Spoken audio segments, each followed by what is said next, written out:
Hi, I'm Adruja, and we are discussing Harry Potter. We're going to be discussing chapter 2 today. This is a new thing I've started, and I thought who best to call on this for the first ever episode than my sister. And she has a little better story than that to share. So, Ananya, welcome.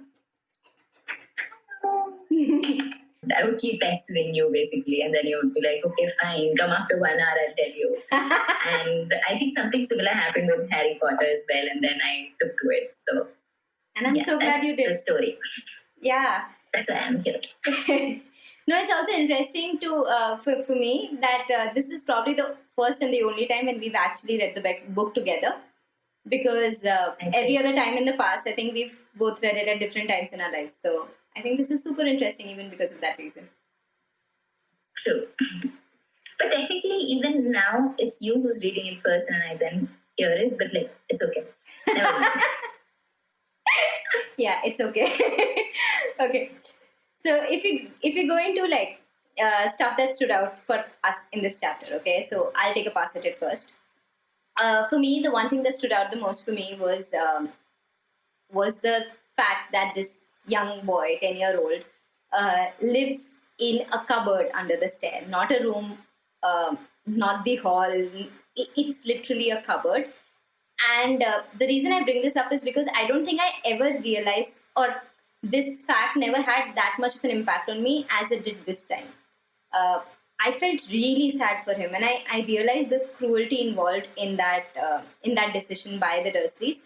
Only this time, like he's really young and he's living in a cupboard with no ventilation, no light. There are cobwebs, there are spiders. I mean, that's just cruel. So for me, that was it. Really stood out But to I think me. for me, yeah, but for me, I think growing up, I didn't really get the intensity with which it was whatever with which J.K. Rowling was actually trying to put it across, because I think we didn't have the cultural context.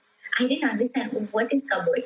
Like, why is he living in a cupboard? And even if he is, somewhere in my head at that time, I was like, it's okay. He has his own room, which is better. Of course, it's not okay, but like at least given that a lot of us would share rooms with our siblings. And so I was like, okay, this is a better place to be. And like, he has his own room. Yeah, there are cobwebs. It's okay. There'll be lizards. But, culturally, it's so different. And it would be nice to see how somebody from, say, London would take to it, and like, what would their reaction be as a child. Obviously, growing up, I knew that was, of course, even then, I didn't find it something nice. I knew he was in a bad place, but the degree of that differed, I think, because of the context. That's interesting. Yeah, probably that was also one of the reasons why I'm understanding it so much more now than I did when I read it the first time. Yeah, that's Right. Another thing that stood out for me was on the same angle was how this boy seemed to be very hopeful about things. Like he's living in a cupboard, and like if you go to the absolute end of the chapter, he's like, I've always hoped that somebody would come and rescue me. I've had miserable 10 years, but I hope somebody will come and rescue me.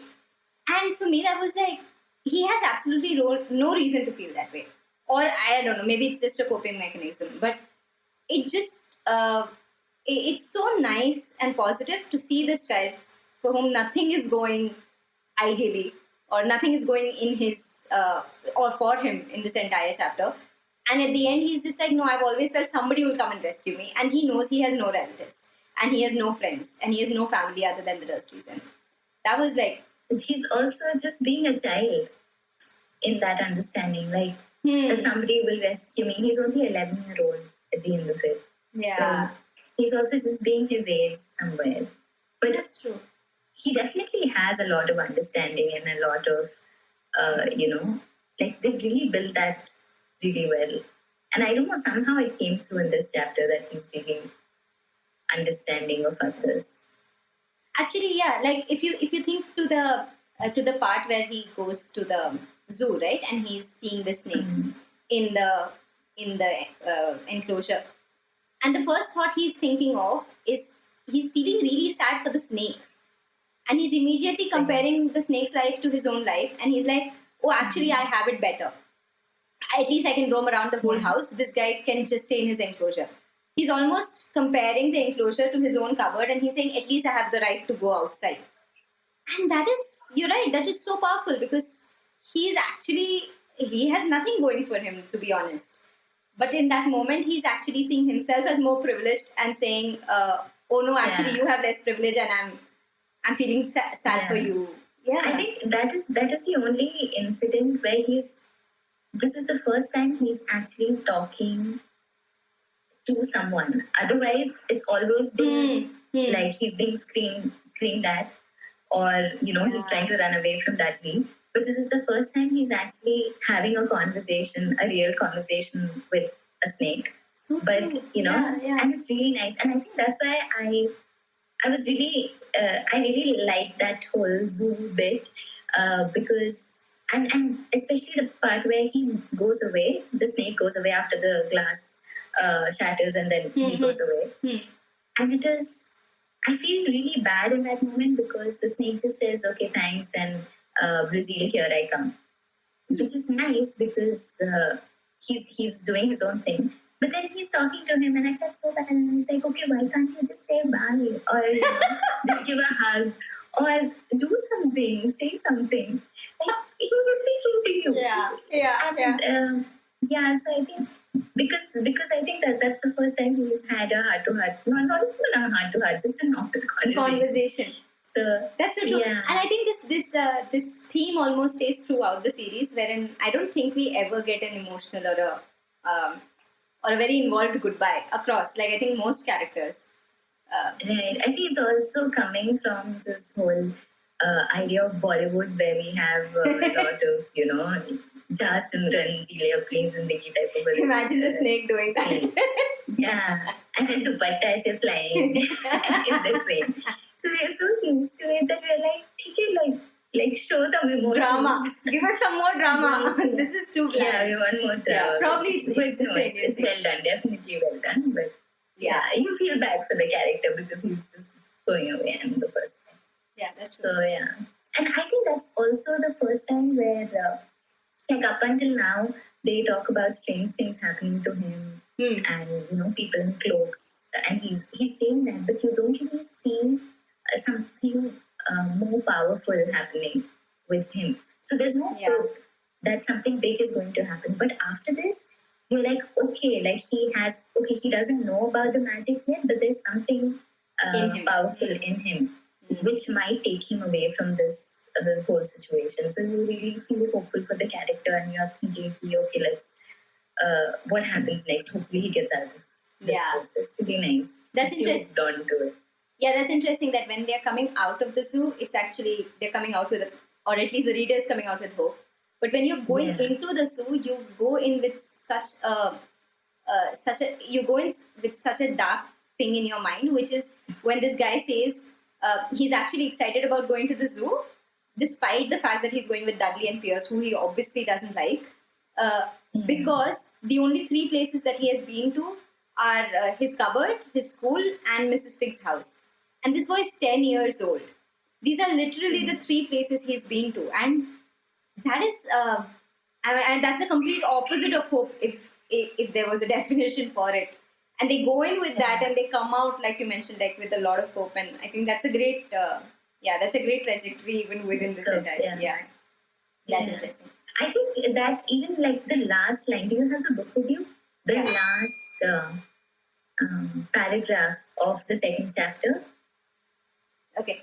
So we could even end this entire segment with this point that you're bringing up, probably. Yeah, sure. Yeah. So like maybe just you and I both pick up one quote, or like you mentioned, one section which really stood out for us as like one section we would highlight to refresh our memory about this chapter, maybe. Okay. So you said the absolute last one, the last paragraph, right? Right. Or the last few lines, maybe. At school, Harry had that one? Yeah. Okay. At school, Harry had no one. Everybody knew that Dudley's gang hated that odd Harry Potter in his baggy clothes and broken glasses, and nobody liked to disagree with Dudley's gang. Right. Like it's so heartbreaking. And I think that's why you need that hope. Because you know that things at home are not going well, things in school are also not going well. So you really hope that this character moves out from this place quickly. And I think that builds to it. Like because they've just had this incident and then this line, I think is very, very well done. So you're looking forward to the next chapter. That's true. What was it for you? For me, I think it was. I think I'm taking from your theme of heartbreak as well. My quote is right in the middle of the chapter, wherein Aunt Petunia and Uncle Vernon are discussing what to do with Harry because they don't want to take him to the zoo. And the line right after that says, "They often spoke of Harry this way, as though he didn't exist or he couldn't understand them." And that's, again, to borrow your word, it's so heartbreaking. Of course, for the fact that somebody's treating a child that way, but also because in some way or the other, I think each one of us has felt that way to some degree in our lives, and it's just not a good feeling that you ever have. Um, and in that Especially moment, for a child. yeah, exactly. In that moment, you're like, this child clearly doesn't deserve it, and at the end of the day, he's a child. How can you do that to him? And I think that makes you really connect, or hope for this character suddenly right in the middle of this chapter where you're like, I hope just somebody listens to him or talks to him like he exists. Like that's a And they basic will. thing, huh? I said, and they will. And they will. Soon enough. Or they might not. You never know. You never know. Maybe Stay not. tuned in. Okay, awesome. Okay, so this was a great start to the series, and hopefully we'll do another one for chapter 3. Let's see how that goes. Definitely. Awesome. Thank you for being here. And I will call you right Bye-bye. after this. Yes. Please do. All right. See you guys for chapter 3. Bye. Bye. See you.